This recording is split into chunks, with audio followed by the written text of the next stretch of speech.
When veteran Jacob and his companion Ghost arrived to claim their inheritance, they were searching for a peaceful beginning. But standing beside the small cabin was something that promised anything but peace: a dilapidated watchtower. This tower wasn't built for the scenery. It was built to stand guard against a threat hiding in the darkness. Jacob thought he had found a shelter, but the true inheritance he received wasn't land. It was an unfinished war. Please support us by subscribing to the channel. The city breathed a relentless rhythm of sirens and horns, a constant assault that grated on Jacob's nerves. From his small fourth-floor apartment, the world was a blur of hurried movement and impatient noise. He stood by the window, a tall man whose lean frame still held the disciplined strength of his past life. At 38, his short brown hair was already surrendering to distinguished streaks of silver at the temples, framing a face etched with the kind of hardship that makes a man look older than his years, yet his eyes held a quiet kindness. He wore his daily uniform, a worn plaid shirt with a pattern of navy, gray, and pale beige, left unbuttoned over a simple gray t-shirt, paired with faded blue jeans and the sturdy work boots that were the only footwear he trusted.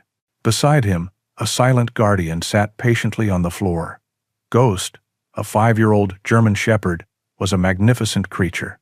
His thick coat was a rare blend of silver gray and white, giving him an almost wolf-like appearance that seemed out of place in the cramped apartment. His amber eyes, intelligent and watchful, rarely strayed from Jacob. He was calm by nature, a steady presence in the chaos of Jacob's post-military life. They had been a unit for years, a bond forged not in the comfort of a suburban home, but in the dust and tension of Afghanistan. Ghost was not a pet. He was a comrade, an anchor. A sudden car backfire from the street below sent a jolt through Jacob's body.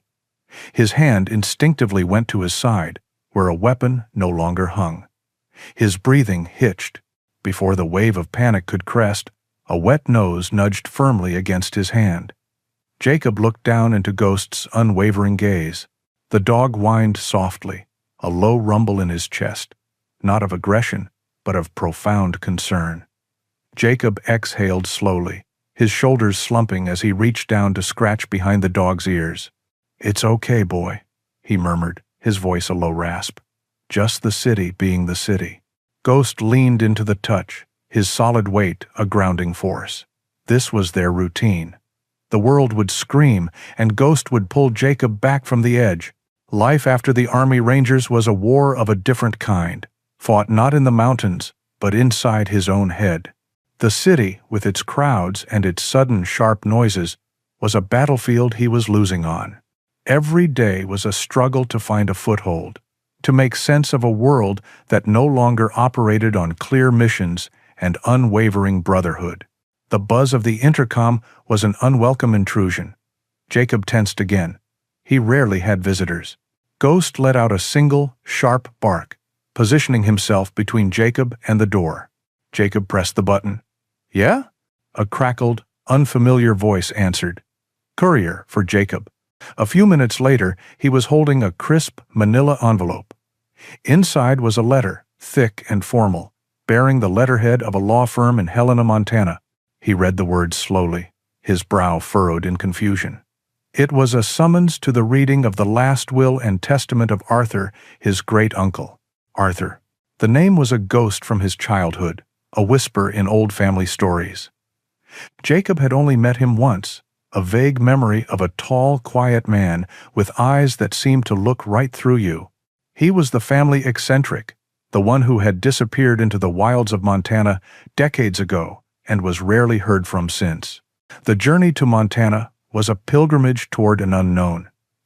Jacob packed what little he owned into his old pickup truck, Ghost claiming the passenger seat as his rightful throne. With every mile that put the city behind them, Jacob felt a layer of tension peel away. The endless sky and rolling plains of the heartland were a balm to his frayed soul. Ghost seemed to sense it too, resting his head on the open window, his ears flapping in the wind, a look of pure contentment on his face. The law office of Mr. Sterling was a small, quiet space in a brick building on Helena's main street. Mr. Sterling himself was a man in his late 60s, with thinning gray hair and a kind, weary face.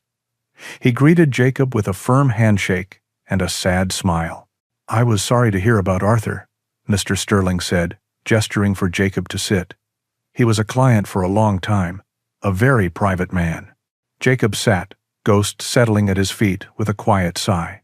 The office was silent, a stark contrast to the city he had just left. He looked around, expecting to see other family members, distant cousins he hadn't seen since he was a child. But the room was empty. "Am I the first one here?" Jacob asked. Mr. Sterling adjusted his glasses and looked at him over the rims. "You're the only one, son. Arthur didn't have much contact with the rest of the family in his later years." The lawyer opened a folder on his desk and cleared his throat. He began to read in a dry, formal tone. The legal language washed over Jacob until a few key phrases snagged his attention. "Do hereby bequeath the entirety of my property, including the land, the cabin, the outbuildings, and all contents therein, located at the following coordinates." He read a long string of numbers. "To my great-nephew, Jacob." Jacob blinked. That was it. No other bequests, no other names mentioned, just him. He had inherited it all. "The whole property?" Jacob asked, his voice barely a whisper. "All of it," Mr. Sterling confirmed. "About 300 acres from what the deed says. It's remote, very remote. There's a small trust set up to cover the property taxes for the next decade, but beyond that, there isn't any money, just the land." A strange silence settled over the room. Jacob had expected a dispute, a fight over whatever small value the land held, but there was nothing. No angry phone calls, no other relatives demanding their share. It was as if the rest of the family had collectively decided long ago that Arthur and his wild piece of Montana were not worth the trouble. It was an inheritance granted not with celebration, but with a profound and unsettling quiet. Mr. Sterling slid a heavy iron key across the polished desk. "This is for the cabin. Arthur left it here for you. He also left this." He passed over a worn, leather-bound journal. He said you would know what to do with it. "It acts as—" Jacob took the key and the journal, his mind reeling. He had come to Montana expecting nothing. Now, he was the owner of a kingdom of pine and rock, a forgotten piece of the world. He looked down at Ghost, who looked back up at him, his tail giving a slow, hopeful thump against the floor. For the first time in years, Jacob felt the flicker of a feeling he had long thought buried. Purpose. Or maybe it was just peace. The old truck rumbled along a gravel road that had long since surrendered to the whims of nature. What started as a marked county route out of Helena had devolved into a pair of dirt tracks winding deeper into the vast, unforgiving beauty of the Montana wilderness. Jacob gripped the steering wheel, his knuckles white, navigating the deep ruts and loose stones with a practiced focus. Beside him, Ghost sat alert, his ears swiveling to catch the unfamiliar sounds of the forest, his nose twitching at the scent of pine and damp earth. They had left the quiet civility of Mr. Sterling's office hours ago, driving toward the coordinates etched in the legal documents. The journey itself was a kind of therapy. The farther they got from civilization, the more Jacob felt the tight knot in his chest begin to loosen. The sky here was a piercing blue, vast and unbroken by skyscrapers. The air was clean, carrying the crisp promise of autumn. It was a world away from the suffocating concrete maze he had left behind. This was a new beginning, a clean slate. The truck crested a final rise, and the road ended abruptly in a small, overgrown clearing. Before them stood their inheritance. The cabin was a simple structure, built from thick, dark logs, its roof sagging slightly in the middle, like the spine of an old man. Time and weather had weathered the wood to a silvery gray, and patches of moss grew in the shaded corners. A stone chimney stood sentinel at one end, a thin wisp of long-dead smoke still clinging to Jacob's imagination. But it was the structure next to it that truly captured his attention. A watchtower, tall and rustic, rose into the sky. It was built entirely of wood, a testament to raw, functional craftsmanship rather than elegance. A simple wooden ladder was fixed to its side, climbing up to a small enclosed cabin at the very top. It looked like something from another era, a silent guardian watching over the silent woods. The entire scene was one of profound isolation, a small pocket of human existence carved out of an immense, wild kingdom. "Well, boy," Jacob said, his voice quiet. "Looks like we're home." Ghost whined in response, his tail thumping a soft rhythm against the truck's bench seat. He was eager to explore. Jacob killed the engine, and the sudden silence was overwhelming. It wasn't empty, it was filled with the subtle music of the wilderness. The rustle of leaves in the gentle breeze, the distant call of a bird, the hum of insects. It was a silence that felt alive. He grabbed the heavy iron key and the journal from the dashboard and stepped out of the truck. The air was cool and invigorating. Ghost leaped out after him, immediately trotting around the perimeter of the clearing, his nose to the ground, taking in every new scent. Jacob approached the cabin, his boots crunching on fallen pine needles. The front porch consisted of 3 wide steps and a small covered landing. As he got closer, he started to notice things that seemed out of place with the cabin's otherwise neglected appearance. The windows, though small, were made of a thick, heavy glass that didn't quite ripple the way old glass should. It looked almost like the bullet-resistant glass he'd seen on military vehicles. He ran a hand over the main door. It was solid oak, heavy and unyielding. But as he examined the frame, he saw the faint outline of a steel bar that had been recessed into the wood on the inside. He paused, a flicker of unease mixing with his curiosity. Why would a recluse in the middle of nowhere need to turn his home into a fortress? This wasn't the work of a man seeking solitude, it was the work of a man who expected trouble. He slid the heavy key into the lock. It turned with a satisfying, deep clunk. The door swung inward on well-oiled hinges, revealing a single, large room shrouded in shadows and the dusty scent of disuse. Sunlight streamed in through the small, reinforced windows, illuminating floating dust motes in golden shafts. The interior was Spartan. A simple wooden bed was pushed against one wall, a rough wool blanket folded neatly on top. A stone fireplace, large enough to heat the entire cabin, dominated the far wall. In the center of the room sat a sturdy wooden table and 2 chairs. A small kitchenette area with a hand pump for water and a wood-burning stove occupied one corner. It was basic, functional, and surprisingly clean, as if Arthur had prepared it for a visitor just before he left. Jacob set the journal on the table and began a more thorough inspection. He confirmed his suspicion about the door. A heavy steel bar was designed to slide into brackets bolted directly into the log walls, a simple but incredibly effective barricade. All the windows were indeed made of some kind of reinforced, shatterproof glass. He looked out one of the small windows toward the Watchtower. It stood there, silent and mysterious. His great-uncle Arthur, the man he barely knew, was becoming more of an enigma with every discovery. He hadn't just built a home here, he had built a stronghold. The question was, what was he hiding from? Or, what was he watching for? Ghost padded back inside, his exploration complete for now. He came to Jacob's side and nudged his hand, as if sensing the shift in his mood from peaceful relief to pensive concern.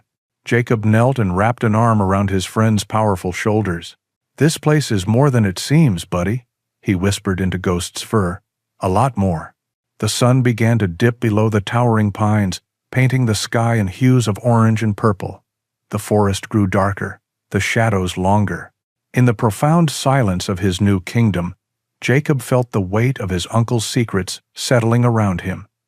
This wasn't just a new beginning, it was the start of a mystery. Days bled into weeks, each one marked by the rising and setting of the sun over the vast expanse of pines. The frantic, jarring rhythm of the city faded from Jacob's memory, replaced by the steady, ancient pulse of the wilderness. He and Ghost fell into a new routine, one governed by necessity and the natural order of the forest. Their mornings began with the first gray light of dawn. Jacob would rise, the cool air a shock to his system, and build a fire in the stone hearth. The crackle of burning wood and the scent of brewing coffee became the sounds of his new life. While Jacob planned the day's work, Ghost would be at the door, whining softly, eager for their morning patrol. They would walk the perimeter of the clearing, two soldiers surveying their territory. Jacob, with his eyes scanning the tree line for anything out of the ordinary, and Ghost, with his nose to the ground, reading the stories left behind in the night by the forest's other inhabitants. The work was hard and physical, a welcome ache in muscles that had grown soft in the city. Jacob patched the sagging roof of the cabin, replacing rotten shingles with new ones. He split himself from a fallen cedar. He cleared the overgrown path leading to a nearby creek, the clear, cold water, a luxury after years of tasting chemicals in city tap water. He chopped wood, the rhythmic thud of the axe, a steadying beat, stacking the logs high against the cabin wall in preparation for the coming winter. With every swing of the axe, every nail hammered into place, Jacob felt a piece of himself being rebuilt. The hypervigilance that had plagued him in the city slowly transformed. Here, it was not a symptom of his trauma, but a useful skill. He learned to distinguish the sound of a squirrel chattering in a branch from the warning cry of a blue jay. The sudden snap of a twig no longer sent his heart racing with panic. Instead, he would pause, listen, and identify the cause: a deer moving through the underbrush, a fox on the hunt. The forest was teaching him to listen again, not with fear, but with a quiet, observant respect. Ghost thrived in this new kingdom. The confines of the apartment had been a cage for his spirit. Here, he was in his element. He would spend hours exploring the woods around the cabin, always staying within earshot of Jacob's whistle. He would return, his silver-gray fur dotted with burrs and leaves, his tongue lolling in a happy grin, and collapse by the fireplace with a contented sigh. The bond between them, already strong, deepened into an unspoken understanding. A look, a flick of the ears, a soft whine, that was all they needed to communicate. Yet, as the weeks wore on, Jacob began to notice that the peace he had found was not absolute. There was a fragile quality to it, a sense that they were not entirely alone. The first time it happened, he was jolted from a deep sleep by a low, guttural growl. He sat up, his senses on high alert. In the moonlight, filtering through the small window, he could see Ghost's silhouette. The dog was standing stock still by the reinforced door, his body rigid, the fur on his back raised. The growl rumbled deep in his chest, a sound of warning Jacob had not heard since their days overseas. "What is it, boy?" Jacob whispered, swinging his legs out of bed. He moved silently to the door and peered through the thick glass of the window. The clearing was bathed in pale moonlight, the shadows of the pines long and dark. Nothing moved. There was no sound but the gentle whisper of the wind. He stayed there for a long time, watching, listening. After nearly an hour, Ghost finally relaxed, shaking his body as if to shed the tension, and padded back to the foot of the bed. Jacob, however, did not sleep much for the rest of the night. It happened again a few nights later, and then again the following week. Always the same: a low growl, a rigid stance, and an unwavering stare into the dark, silent woods. During the day, Jacob started finding small things, anomalies that a normal person might overlook, but that a trained observer could not ignore. While clearing a game trail, he found a branch, thick as his wrist, snapped cleanly in two. It was too high off the ground for a deer or a bear to have done it, and the break was too clean, too unnatural. A few days later, near the creek, he saw a faint impression in the mud. It was distorted by rain, but it was not the track of any animal he recognized, and it was larger than his own boot print. He tried to rationalize it. A lost hiker, perhaps. A hunter scouting the area before the season opened. But the incidents felt stealthy, furtive.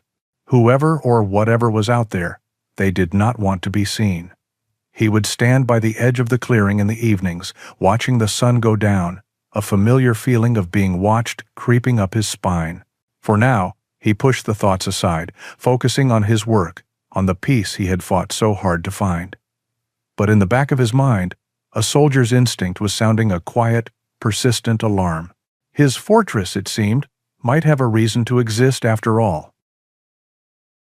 A week passed in quiet diligence. The strange signs in the woods had not reappeared, and Ghost's nightly growling had ceased. A fragile sense of normalcy began to settle over the clearing, and Jacob allowed himself to hope that whatever had been out there had simply moved on.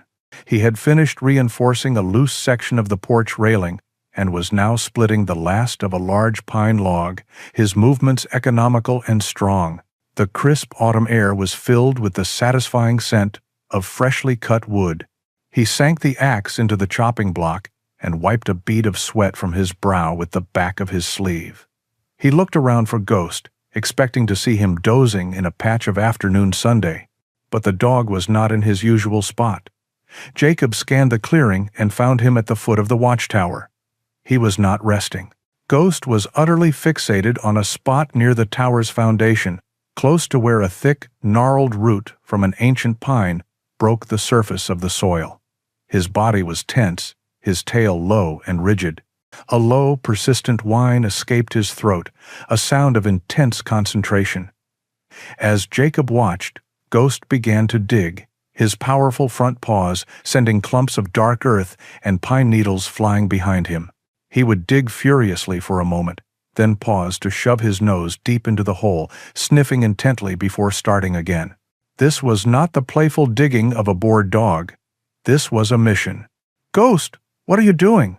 Jacob called out, his voice calm. The dog ignored him. He looked back over his shoulder, his amber eyes wide and urgent, and let out a single, sharp bark. It was a summons. Then he immediately returned to his task, the dirt flying faster now. Jacob set his tools aside and walked over, his curiosity piqued. He remembered the nightly vigils, the unshakable feeling of being watched. He had learned long ago that Ghost's instincts were far sharper than his own. The dog had saved his life more than once by sensing a threat long before any human could. Trusting him was second nature. He knelt beside his friend, who was now panting, his silver-gray fur dusted with soil. Jacob peered into the shallow hole. He could see nothing but dirt and roots. "What is it, boy? What did you find?" Ghost barked again and nudged Jacob's hand with his wet nose, pushing him toward the hole. That was all the confirmation Jacob needed. His partner was telling him, in the clearest way he knew how, that something important was buried here. All right, I get it," Jacob said, giving the dog a reassuring pat. "Let me get a shovel. You're making a mess." "All way." He retrieved a small entrenching tool from his truck, a familiar weight in his hand from his army days. Returning to the spot, he gently nudged Ghost aside and began to dig, following the hole the dog had started. The earth was soft and loamy, easy to turn over. He worked for several minutes, widening the hole, the only sound the scrape of the shovel against the occasional rock. Then, with a dull thud, the spade hit something hard. It wasn't a rock. The sound was hollow, metallic. A jolt of adrenaline shot through him. He slowed his pace, digging more carefully around the object. Slowly, the outline of a dark green metal box emerged from the soil. It looked like an old military ammunition can, about a foot long and half as wide. It was caked in mud and rust, but it seemed to have been wrapped in a thick, oil-soaked canvas, which had protected it from the worst of the moisture. He worked the spade underneath it and carefully pried it loose. It was heavier than he expected. He lifted it from the ground and set it on a patch of grass, wiping the dirt from its lid. Ghost sat beside him, watching his every move, his tail giving a single, slow wag, as if to say, "I told you so." The latch was rusted shut. Jacob pulled out his utility knife and used the tip to scrape away the corrosion before wedging it under the lever. He put his weight into it, and with a loud, groaning creak, the latch popped open. The seal had held. The inside was perfectly dry. He lifted the lid. Lying on a bed of what looked like more oilcloth was not ammunition, but two carefully placed objects. The first was a key. It was unlike any key he had ever seen. Forged from heavy dark steel, it was about 4 inches long, with a simple loop for a head. But the bit was a solid, three-dimensional, six-pointed star. He picked it up. It was cold and solid in his palm, a piece of precise, unusual engineering. Beside it lay a round brass disc, about the size of his palm. It was tarnished with age, but as he rubbed the surface with his thumb, the metal gleamed with a dull, golden light. Etched into its surface was a complex pattern of lines and dots. It was a star chart, a map of a constellation, though he didn't recognize it immediately. The craftsmanship was intricate, clearly done by a skilled hand. Jacob sat back on his heels, the key in one hand, the disc in the other. These were not random items. They were deliberate, placed with purpose. This was a message from his uncle, a puzzle left behind. He looked up at the silent watchtower looming over them, then down at the cryptic objects in his hands. A cold certainty settled in his stomach. He was no longer just a recluse fixing up a cabin. He was the inheritor of a secret, and he had just found the first two pieces. The sun had dipped below the jagged peaks of the distant mountains, plunging the clearing into the long, deep shadows of twilight. A chill crept into the air, carrying the scent of pine and impending night. Jacob sat at the rough-hewn table inside the cabin, the warm glow of a kerosene lamp pushing back the encroaching darkness. On the wood surface before him lay the strange inheritance, the heavy steel key shaped like a star, the tarnished brass disc etched with a celestial map, and the worn leather journal his uncle had left for him.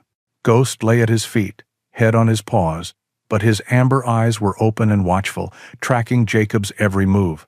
The dog seemed to understand the gravity of the moment, the shift from simple solitude to profound mystery. For a long while, Jacob just looked at the objects.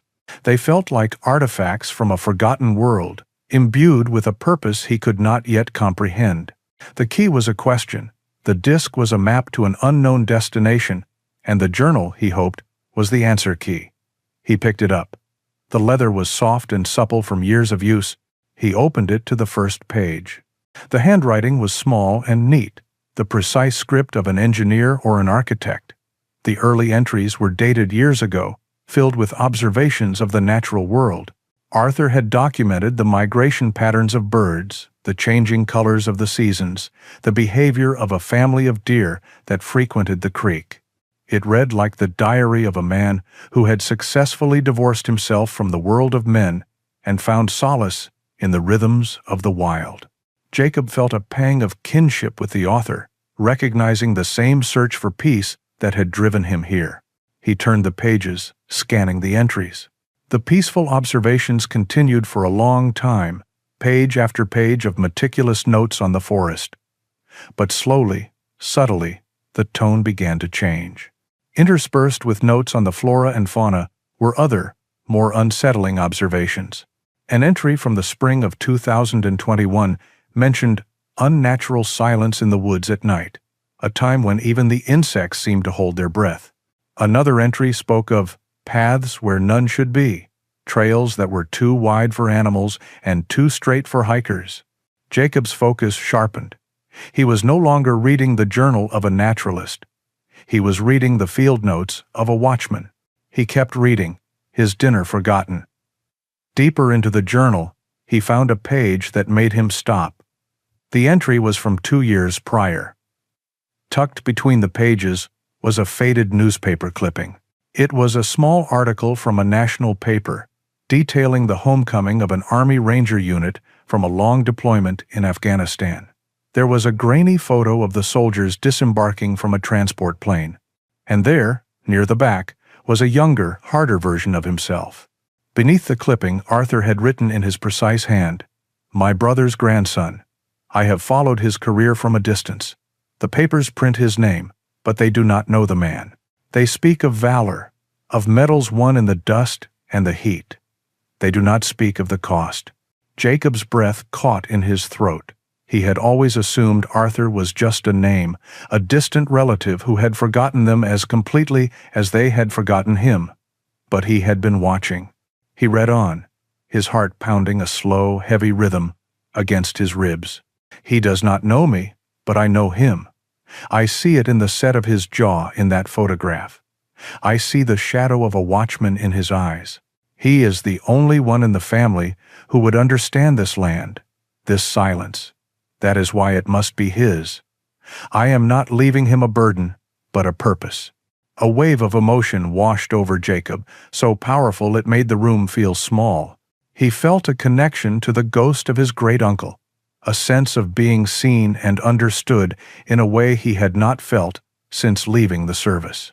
Arthur hadn't seen a broken soldier. He had seen a guardian, a protector. He turned another page and found the entry that explained everything and nothing. I do not dare to write it plainly. They have eyes and ears everywhere, even here. The things I have seen in the night, the metal beasts that move without lights, to write it down would be to sign my own death warrant, and to leave it as a simple letter would endanger anyone who found it. So I have made a lock and a key. This is not a game, but a test that only a soldier can pass. A man trained to see patterns, to follow clues, to understand that the most important things are often hidden in plain sight. Jacob closed the journal and leaned back in his chair, the wood groaning in protest. He looked at the star-shaped key and the brass disc. The test. It all clicked into place. The reinforced cabin, the strange clues, the inheritance itself. It was a mission, passed from one watchman to another. He had spent the last few years trying to escape the man he had been, to shed the skin of the soldier. But Arthur had seen that the soldier was who he was, and he had given him a new post, a new watch to stand. Jacob still didn't know what he was supposed to be looking for or who they were, but he knew where he had to go to find the next piece of the puzzle. His eyes drifted to the window, to the tall, dark silhouette of the Watchtower against the star-dusted sky. The decision was not made with conscious thought. It was a pull, an undeniable imperative. The tower was waiting. Jacob pushed back his chair, the scraping sound loud in the quiet cabin. He picked up the heavy key and the brass disc, their cold weight feeling solid and real in his hands. He grabbed a powerful flashlight from his pack, its metal casing familiar and reassuring. "Stay," he said to Ghost, his voice low and firm. "Watch the cabin." Meeting sold. By no. Ghost rose to his feet, a soft whine escaping his throat. He followed Jacob to the door, his body language a clear protest. He did not want his partner going into the night alone, especially not up that rickety structure. He nudged Jacob's hand, his amber eyes full of concern. "I'll be fine, boy," Jacob said, giving the dog a firm scratch behind the ears. "I have to do this. You keep watch down here. You're my ground support." "He's our." He opened the heavy door and stepped out into the crisp, cold night. The sky was a vast, glittering canopy of stars, more than he had ever seen from the light-polluted city. They seemed close enough to touch. He looked up at the Watchtower. It was a black needle against the star-dusted velvet of the sky, an imposing and silent sentinel. He walked to its base, the flashlight beam cutting a sharp cone of light through the darkness. The wooden ladder, fixed to the side of the structure, seemed to climb endlessly into the night. The rungs were thick, hand-hewn logs, worn smooth by years of weather and use. He tested the first few. They felt solid enough, but the wood groaned under his weight. Taking a deep breath, he holstered the flashlight on his belt, tucked the key and disc into his pocket, and began to climb. The world shrank to the few feet of ladder, illuminated by his light. Hand over hand, foot over foot, he ascended into the darkness. A light breeze whispered through the pines, making the tower sway ever so slightly. The wood creaked and moaned with each upward step. He didn't look down. His training had taught him to focus only on the task at hand. The rungs were rough under his palms, the threat of a splinter a distant, unimportant concern. He could hear Ghost whining softly from the ground, a tiny, worried sound that grounded him, reminded him what he was climbing for. After what felt like an eternity, his hand reached the top and found the solid edge of a platform.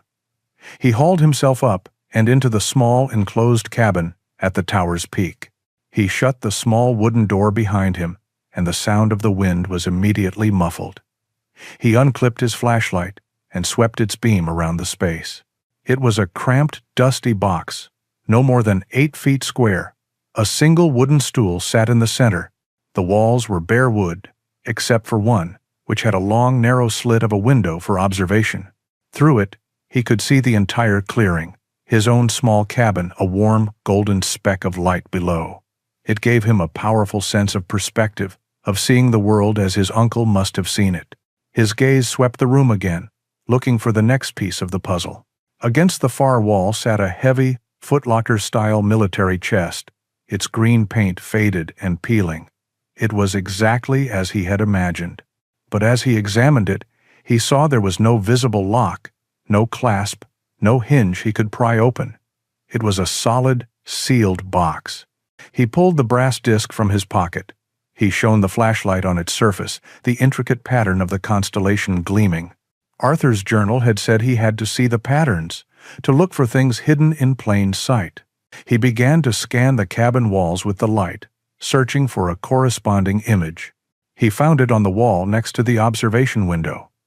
Carved into the dark wood was the same constellation, its stars and lines a perfect match for the disc in his hand. It was a beautiful piece of work, clearly a labor of love. He held the disc up next to it, confirming the match. But what now? He ran his fingers over the carving, feeling the smooth, worn wood. It was just a decoration. He was missing something. He thought back to Arthur's words, "A test that only a soldier can pass." A soldier looks for the anomaly, the detail that is out of place. He shone the light on the carving again, this time examining each individual star. Most were simple, shallow divots carved into the wood, but one, in the very center of the constellation, seemed different. It was a separate piece of wood, a small, perfectly round plug, its grain running in a different direction from the surrounding wall. It was almost invisible. His heart began to beat faster. He reached out and pressed his thumb against the small wooden star. It clicked. With a soft scraping sound, a small section of the military chest's front panel slid away, revealing a dark, star-shaped hole. It was a keyhole, a perfect, 3-dimensional match for the steel key in his pocket. A slow smile spread across Jacob's face. It was a moment of pure, intellectual satisfaction, the feeling of a complex problem solved. He felt a profound respect for his uncle's ingenuity. This was Arthur's test, and he had passed. He took the heavy key from his pocket. It felt cool and purposeful in his hand. He slid it into the keyhole. It fit perfectly, sinking into the mechanism with a solid, satisfying weight. He turned it. A series of deep mechanical clicks echoed in the tiny cabin, like the sound of a well-oiled rifle bolt sliding into place. The lid of the chest popped up by an inch. He took a deep breath, his flashlight beam steady on the chest. He reached out, his fingers closing around the edge of the lid, and lifted it open. The air in the small cabin was thick with the scent of old canvas and gun oil. Jacob's flashlight beam cut through the darkness, illuminating the contents of the chest. He reached in, his movements slow and deliberate, and lifted out the first object. It was a pair of binoculars, but not like any he had used for bird watching. They were heavy and solid, with a matte black, rubberized coating. He recognized the design instantly. Military-grade night vision. This was serious equipment, expensive and difficult to obtain for a civilian. Next, he pulled out a slim, waterproof notebook, the kind used for field notes. Its pages were filled with Arthur's same neat, precise script. But this was not about the migration of birds. It was a logbook. Dates, times, and cryptic notes filled the pages. 2 trucks, eastbound, no lights. Movement, near the old logging road, 4 individuals. Cargo, appears heavy, truck riding low. It was a detailed record of illicit activity, a meticulous surveillance journal that spanned several years. Beneath the notebook was a topographical map of the surrounding national forest. It was covered in annotations. A single route was highlighted in red ink, a winding, seemingly abandoned logging trail that snaked through the mountains, bypassing all the main roads. Several points along the route were marked with an X. Observation posts, Jacob guessed. His uncle had not just been a passive observer. He had been an intelligence officer, gathering data on a sophisticated operation. He set the items carefully on the floor beside him. The chest now appeared to be empty, but as he ran his flashlight over the bottom, he noticed the same detail a soldier is trained to look for: an anomaly. The metal floor of the chest was not a single solid piece. There was a faint seam running along the edges. He pressed his fingers into the corners and found a small, recessed lip. He pulled, and the false bottom lifted out with a soft metallic sigh. What lay beneath made the air leave his lungs in a rush. Nestled in a custom-cut foam insert was a rifle. It was a bolt-action hunting rifle, a classic model known for its accuracy and reliability, fitted with a high-quality scope. The wooden stock was dark and oiled, the blued steel of the barrel gleaming even in the dim light. Beside it were 2 boxes of ammunition. The weapon was pristine, perfectly maintained. Jacob lifted the rifle from its cradle. The weight was familiar, balanced, deadly. This was the final piece of the puzzle, the one that changed everything. The reinforced cabin, the surveillance, the hidden clues, and now this. His uncle had not been preparing for a simple confrontation. He had been preparing for a war, and he had left Jacob his entire arsenal. A cold, hard clarity settled over him. This was not a mystery to be solved. It was a battle to be fought. He closed the chest, leaving the rifle where it lay for now. He picked up the night vision binoculars. His purpose, the one Arthur had written about, was clear. The watch started now. He moved to the long, narrow observation window, the same one his uncle must have spent countless nights peering through. The world outside was a landscape of blacks and grays, the shapes of the trees and mountains visible only as silhouettes against the starry sky. He raised the binoculars to his eyes and switched them on. The world exploded into a brilliant, ghostly green. The darkness vanished, replaced by a stunning, eerie clarity. Every pine needle, every rock, every blade of grass in the clearing below was visible in sharp detail. He could see the cabin, his truck, and even Ghost, who was sitting patiently by the door, a loyal, silver-gray statue in the green-tinted night. He settled in, his elbows resting on the wooden sill, and began to scan the forest, his movements slow and methodical, just as he had been trained. He scanned from left to right, then back again, his eyes absorbing the details of the nocturnal world. He watched an owl swoop silently from a branch. He saw a pair of deer step cautiously into a moonlit patch of meadow. The forest was alive, a secret symphony playing out in the darkness. He waited. He didn't know what he was looking for, but Arthur's logbook had given him a clue. The old logging road. He found it on the map, then located its approximate position through the binoculars, a faint line cutting through the dense trees on the far side of the valley. For over an hour, there was nothing. The only movement was the wind in the trees. Doubt began to creep in. Maybe he had been wrong. Maybe the operation had moved on after Arthur's death. Then he saw it. A flicker, a tiny pinprick of unnatural light, instantly extinguished. It was deep in the forest, right where the logging road should be. He focused the binoculars, his heart beginning to pound a steady, familiar rhythm. Minutes passed. Then, a dark shape emerged from the trees, moving without lights, a ghost in the green night. It was the lead truck, a heavy-duty pickup with a modified, lifted suspension. Another followed, and then another, a convoy. They moved with a practiced, military precision that spoke of experience and discipline. But as they drew closer, moving into a section of the road that was more exposed, he noticed something else. Men with rifles walked alongside one specific vehicle in the middle of the convoy, a larger, covered cargo truck. They were acting as foot patrols, their heads constantly scanning the woods. Their posture was tense, their movements sharp and alert. This was not a typical smuggling run. This was a high-stakes, high-security operation. Whatever was in that truck was incredibly important. The level of protection was unusual, almost desperate. Jacob lowered the binoculars, the green world fading back to gray. The symphony of the night had been interrupted by a discordant, menacing note. The silence of the forest was a lie. He looked down at the clearing, at the small, fortified cabin that was now his home. He understood now. Arthur hadn't left him a piece of land. He had left him a watchtower, a listening post on the front line of a hidden war. And tonight, Jacob had officially taken his uncle's place on watch.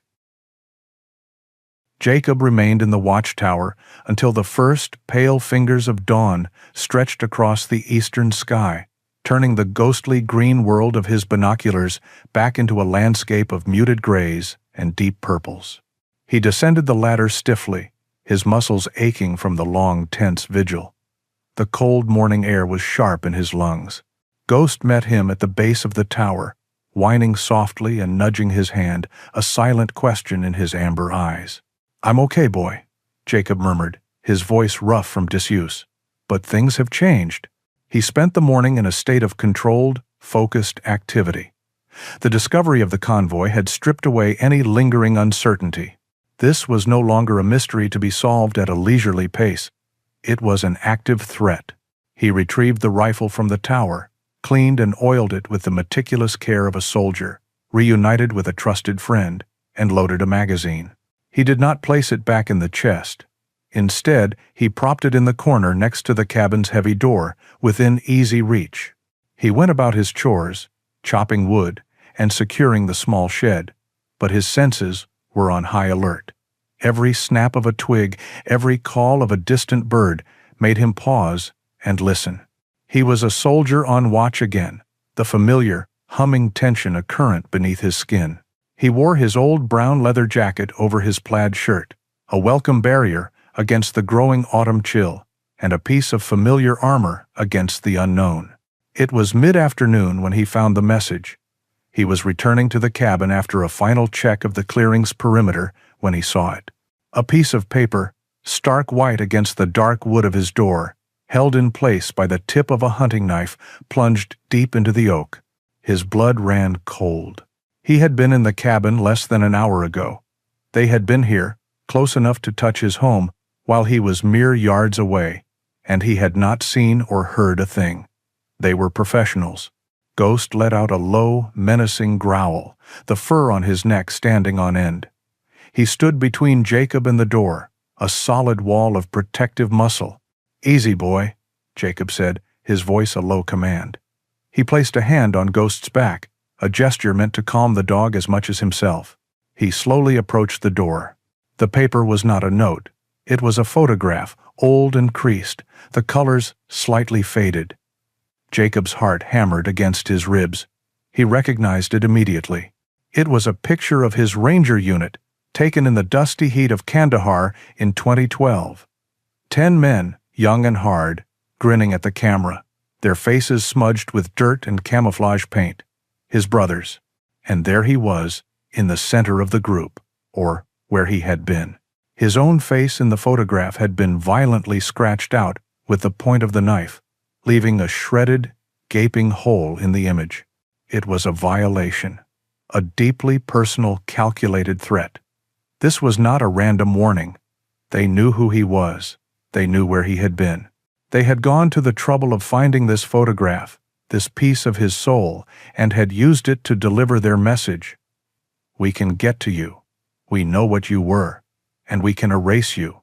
A cold, quiet rage, far more dangerous than any hot fury, settled over him. He carefully worked the knife free from the door, his grip sure and steady. He took down the desecrated photograph, folded it once, and put it in his jacket pocket.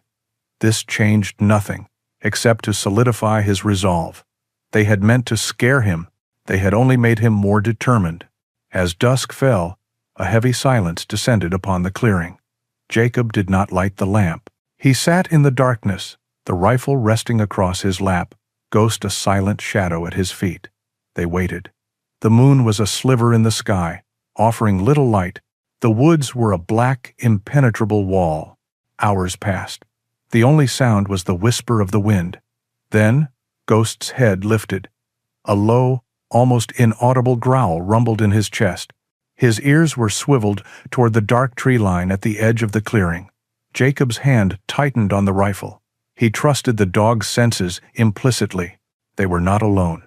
He moved silently from his chair to the floor, positioning himself in the deep shadows beside the small, reinforced window. He peered into the darkness. At first, he saw nothing. Then, he caught the movement. Two figures, detaching themselves from the shadows of the forest.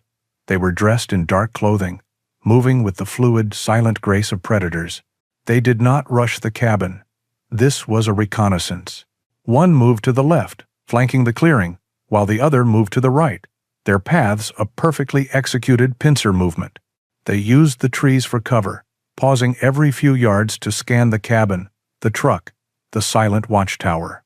Ghost remained utterly still at Jacob's side, the growl in his chest a constant, low vibration. He did not bark.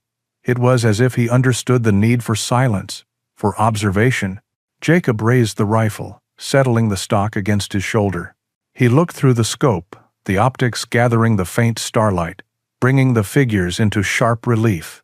He could see the glint of a weapon on one man's back. He placed the crosshairs on the center of the man's chest. His finger rested lightly on the trigger. He could end this, right here, right now. But he held his fire. He was not an executioner. He was a soldier. And a soldier gathers intelligence before he engages. The two men completed their sweep of the clearing, their search thorough and professional. They communicated with subtle hand signals. After a final, long look at the dark, silent cabin, they seemed to reach a decision. As silently as they had appeared, they melted back into the blackness of the woods. Jacob stayed motionless for a long time. After they were gone, his eyes scanning the tree line, the rifle still pressed to his shoulder. He slowly exhaled, the breath he didn't realize he had been holding. The immediate threat had passed, but he knew, with a chilling certainty, that this was just the beginning. The shadows had come to his door, and they would be back. The minutes after the two figures vanished back into the woods were the most tense of all. Jacob remained at his post by the window, rifle at the ready, his entire being focused on the black wall of the forest. He listened, not just with his ears, but with the instinct honed by years of survival, for the slightest sound out of place. But there was nothing. Only the cold, indifferent whisper of the wind. Ghost remained beside him, a statue of tense muscle and coiled energy. The low growl had subsided, but his body was still on high alert, his ears pricked, his nose twitching, sampling the night air for any trace of the intruders. After a long, silent hour, Jacob finally allowed himself to move. He didn't relax, but the immediate threat seemed to have receded. They were not coming back tonight. That had been a test, a probe to gauge his reaction. The real fight was yet to come. He spent the rest of the night securing his position. He slid the heavy steel bar across the inside of the door, the solid thud echoing in the small cabin. He checked the latches on the reinforced windows. He laid out his limited supplies on the table, the rifle, the 2 boxes of ammunition, a first aid kit, the powerful flashlight, and Arthur's journal. He was a lone soldier in a remote outpost, preparing for a siege. As the first hints of dawn painted the eastern sky, a new sound began to mix with the whisper of the wind. It was a low, mournful howl that seemed to come from the mountains themselves. The temperature inside the cabin, which had been cool, began to plummet. A deep, penetrating cold settled into the log walls. Jacob went to the window.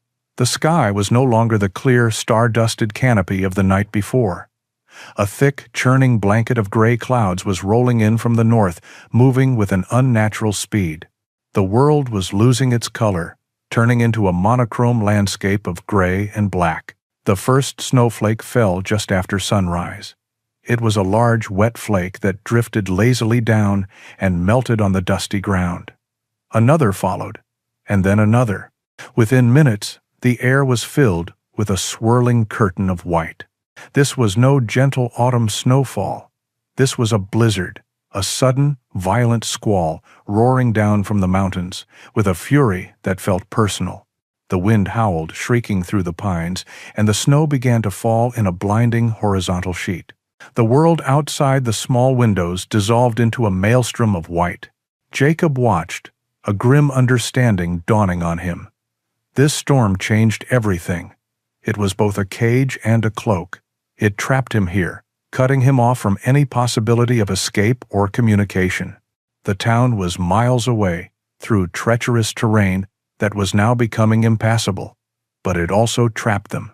The convoy he had seen, with its precious, heavily guarded cargo, was now stuck somewhere out there in the raging storm.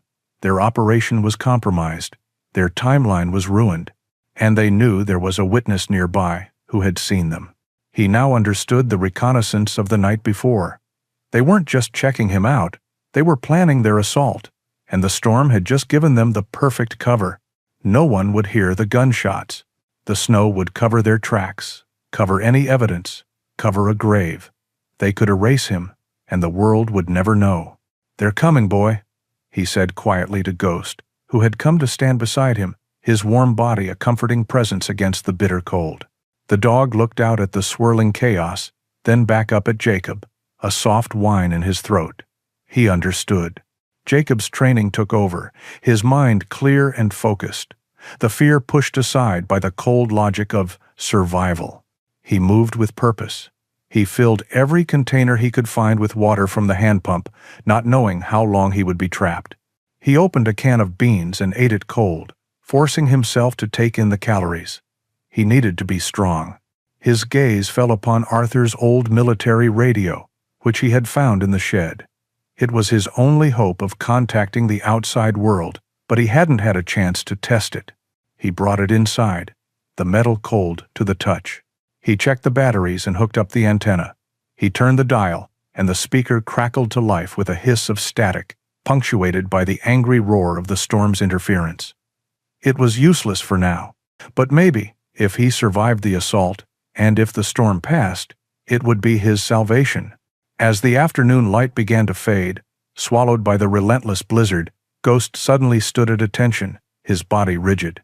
A deep, rumbling growl started in his chest, more menacing than any Jacob had heard before. It was the sound of an imminent, deadly threat. Jacob grabbed the rifle and moved to his position by the window, his heart a cold, heavy drum in his chest. He peered through the thick, swirling snow. He could barely see the edge of the clearing. They were out there, using the storm as their shield, moving into position. The wait was agonizing. The wind howled, a symphony of rage from the sky. Every gust that shook the cabin, every branch that scraped against the roof, sounded like an approaching footstep. Then, through the roar of the wind, came a new sound, a sharp, cracking report. Splinters of wood exploded inward from the doorframe, just inches from Jacob's head. The first shot had been fired. The siege had begun. The sharp crack of the rifle shot was immediately followed by the sound of splintering wood. Jacob didn't flinch. He dropped to the floor, pulling Ghost down with him with a firm hand on his back. His mind was a sea of calm. The chaotic panic of his civilian life washed away by the cold, clear purpose of combat. He was no longer a man haunted by war. He was a soldier within it. "Stay down, boy," he whispered, his voice steady. Ghost obeyed, his body pressed flat against the floorboards, a low growl still vibrating in his chest. Another shot rang out, this one shattering the reinforced glass of the window to his left. The glass held, spiderwebbing into 1,000 cracks but not breaking through, a testament to Arthur's paranoid foresight. They were testing his defenses, trying to draw him out. Through the blizzard's roar, he could hear them shouting to each other, their voices muffled and distorted by the wind. They were closing in, using the storm's white curtain as cover. He crawled silently across the floor to the opposite window, the one furthest from the initial shots. He peeked cautiously over the sill. Through the swirling snow, he saw a figure break from the tree line, running in a low crouch toward the blind side of the cabin. A second man provided covering fire. It was a classic flanking maneuver. But they didn't know he was watching. Jacob raised his rifle, the stock fitting perfectly against his shoulder. The scope was almost useless in the blinding snow, so he sighted down the barrel, relying on instinct. He didn't aim for the man's chest or head. His mission was not to kill. It was to survive, to neutralize the threat. He exhaled slowly, his finger squeezing the trigger. The rifle bucked against his shoulder with a deafening roar that filled the small cabin. The running man cried out, a sharp yelp of pain, and crumpled to the ground, clutching his leg. He wasn't dead, but he was no longer a threat. "One down!" a voice screamed in anger from the woods. The covering fire intensified, bullets thudding into the thick log walls of the cabin like angry hornets. Jacob scrambled back from the window, pulling Ghost with him into the center of the room, the safest point from the incoming rounds. They were pinned. He needed to change the equation. He needed help. His eyes fell on the military radio. Arthur's last resort. It was a long shot, but it was the only one he had. While the attackers regrouped, he crawled toward it, dragging the rifle with him. He flicked a series of switches, the static hissing loudly. He remembered Arthur's journal mentioning a special antenna on the roof, designed to cut through interference. He grabbed the handset. "This is a civilian distress call. Is anyone on this frequency?" "Over." "Only static," answered. The wind howled, shaking the very foundations of the cabin. He tried again, his voice louder, more urgent. "Mayday, mayday, mayday. I am under armed assault at the old fire watch station in the Northern National Forest. I require immediate assistance. Over." A voice, faint and crackling, cut through the noise. "This is Ranger Station Delta. We read you. Your signal is weak. Repeat your situation. Over." Relief, sharp and potent, flooded through him. "I am pinned down by multiple armed assailants. I have one hostile wounded. I need backup. Now. Over." The voice came back, strained and full of regret. "Son, we copy your situation, but we are completely snowed in. This blizzard is hitting the whole range. There's no way we can get a vehicle or a chopper up there until this storm breaks. Can you hold out until morning?" Over. Morning. It was an eternity away. The hope that had flared within him flickered. He looked at Ghost, then at the sturdy log walls of his fortress. He had no choice. "Roger that, Delta Station," he said, his voice grim. "I will hold my position. We'll await you at first light. Out." He set the handset down. He was on his own, until dawn. The assault resumed with renewed fury. They were no longer trying to be tactical. They were angry and desperate. They charged the cabin from two sides. Jacob moved between the windows, a phantom in the dark room, firing with disciplined precision.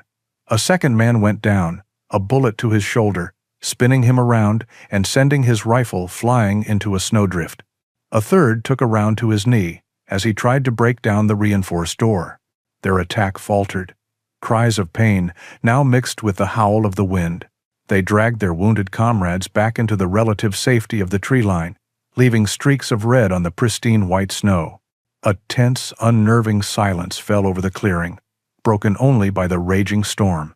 The long night began. Jacob and Ghost stayed vigilant, moving from window to window, watching the dark shapes of the woods for any sign of movement. The cold was a physical presence, seeping through the cracks, chilling him to the bone. He shared the last of his food, a piece of beef jerky, with Ghost, who took it gently from his fingers. They were a unit, two soldiers holding the line. Dawn arrived, not with a brilliant sunrise, but with a slow, gray lightening of the sky. The wind began to die down, the snow tapering off into a gentle flurry. The world was transformed, buried under a thick, white blanket. In the clearing, three figures lay motionless, wounded but alive. Just as the first rays of sun broke through the clouds, a new sound reached them, the deep, rhythmic thumping of a helicopter. It appeared over the ridge, a dark shape against the morning sky, and slowly descended toward the clearing. It was over. Jacob unbarred the door and stepped out into the blinding white, the rifle held loosely at his side. He watched as uniformed rangers deployed from the helicopter, their movements swift and efficient, securing the wounded men and the rest of the gang who surrendered without a fight.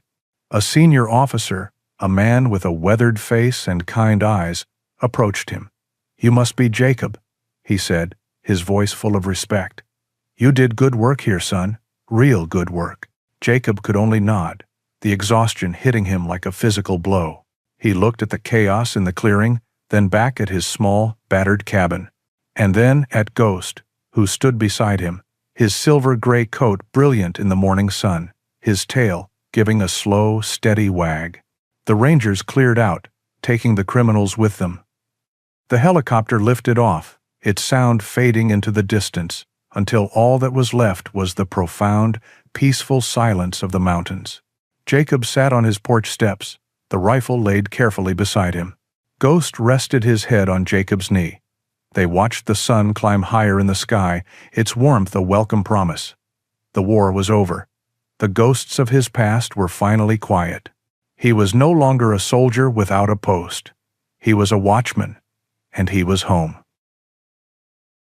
Jacob and Ghost's story reminds us that true peace is often found not in escaping who we are, but in finding a new purpose for our scars, guided by a loyalty that never wavers. We believe every tale of a veteran and their loyal companion is a beacon of hope in the quiet places of the world. If you feel the same, we invite you to support our channel by subscribing. Your likes and shares help these stories travel farther, and we would be honored to read your thoughts in the comments below. Another journey is waiting for you right now, in the video that has just appeared on your screen.